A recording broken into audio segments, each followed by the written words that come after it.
They met me in the day of success, and I was hailed as Thane of Cawdor, by which title before these weird sisters saluted me and referred me to the coming on of time with, "Hail, King that shalt be. This have I thought good to deliver thee, my dearest partner of greatness, to know what greatness is promised thee.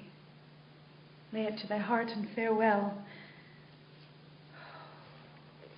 Glamis thou art, and Cawdor, and shalt be what thou art promised. Yet do I fear thy nature. It is too full of the milk of human kindness to catch the nearest way. Thou wouldst be great, art not without ambition, but without the illness should attend it. Oh, hie thee hither that I may pour my spirit into thine ear, and chastise with the valor of my tongue all that impedes thee from the golden round.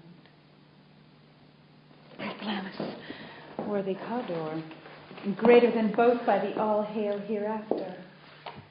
Thy letters have transported me beyond this ignorant present, and I feel the future now in an instant. Oh, my dearest love.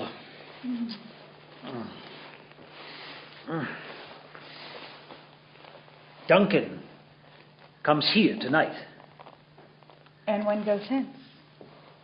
Tomorrow, as he purposes. Never shall sun that morrow see. Your face, my Thane, is as a book where men may read strange matters. To beguile the time, look like the time. Bear welcome in your eye, your hand, your tongue. Look like the innocent flower, but be the serpent under it.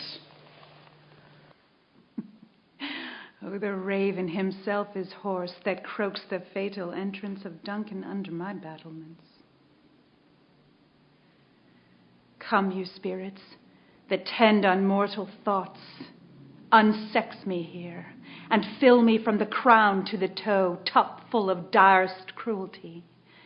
Make thick my blood, stop up the access and passage to remorse, that no compunctious visitings of nature shake my fell purpose, nor come between the effect and it.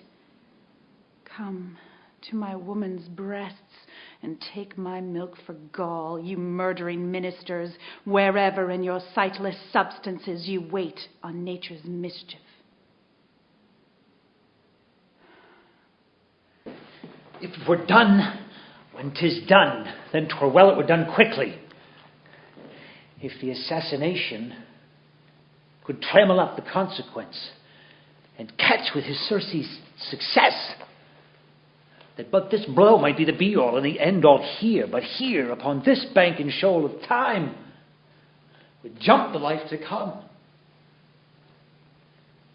But in these cases, we still have judgment here. He's here in double trust. First, as I am his kinsman and his subject strong, both against the deed. Then as his host, who should against his murderer shut the door, not bear the knife myself. I have no spur to prick the sides of my intent, but only vaulting ambition, which o'erleaps itself and falls on the other. What news? He is almost supped. Why have you left the chamber? We will proceed no further in this business. He hath honoured me of late, and I have bought gold and opinions from all sorts of people, which would be worn now in their newest gloss, not cast aside so soon. Was the hope drunk wherein you dress yourself? Hath it slept since? Wakes it now to look so green and pale at what it once did so freely? From this time such I account thy love. Prithee, peace! I dare do all that may become a man. Who dares do more is none. What beast wast then that made you break this enterprise to me? When you durst do it, then you were a man. I have given suck, and know how tender 'tis the love the babe that milks me. I would, while it was smiling in my face, have plucked my nipple from his boneless gums, and dashed the brains out, had I so sworn as you have done to this. If we should fail. We fail. But screw your courage to the sticking place, and we'll not fail. Is this a dagger which I see before me? The handle toward my hand. Come, let me clutch thee. I have thee not, and yet I see thee still. Art thou not, fatal vision, sensible to feeling as to sight? Or art thou but a dagger of the mind, a false creation, proceeding from the heat oppressed brain? It is the bloody business which informs thus to mine eyes. Now, nature seems dead, and wicked dreams abuse the curtained sleep. Witchcraft celebrates, and withered murder moves like a ghost. Peace. 'Twas the owl that shrieked, fatal bellman which gives the sternest good night. He is about it. The doors are open, and the surfeited grooms do mock their charge with snores. Alack, I'm afraid they have awaked, and 'tis not done. The attempt and not the deed confounds us. I left their daggers ready. He could not have missed them. Had he not resembled my father as he slept, I had done. My husband.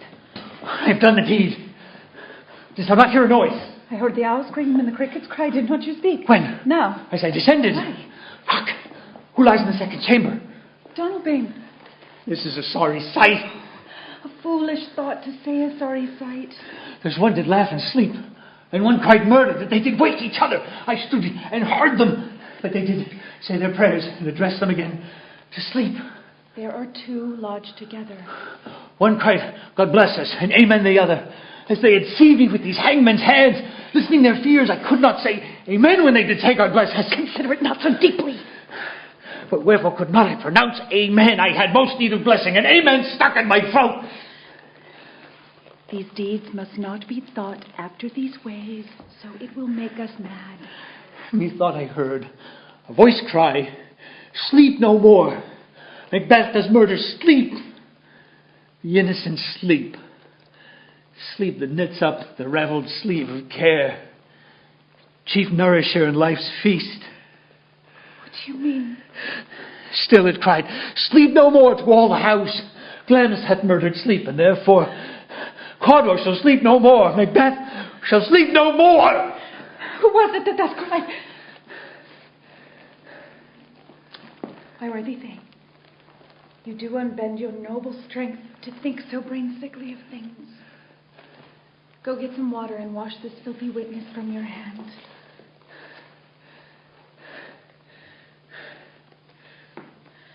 Why have you brought this dragger from the place? It must lie there. Go, carry it and smear the sleeping grooms with blood. I'll go no more. I'm afraid to think what I have done. Look on again, I dare not. Infirm of purpose. Give me the dagger. The sleeping and the dead are but as pictures. 'Tis the eye of childhood which fears a painted devil. If he do bleed, I'll gild the faces of the grooms with all, for it must seem their guilt.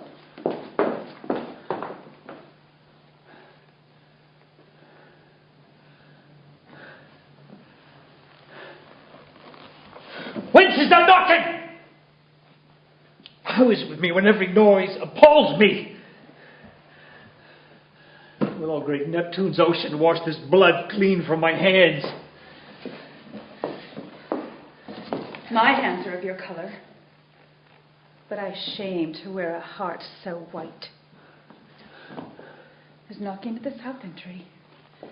Get we to our chamber. A little water clears us of this deed. To know my deed, 'twere best not know myself. Wait, Duncan, with thy knocking, I would thou couldst.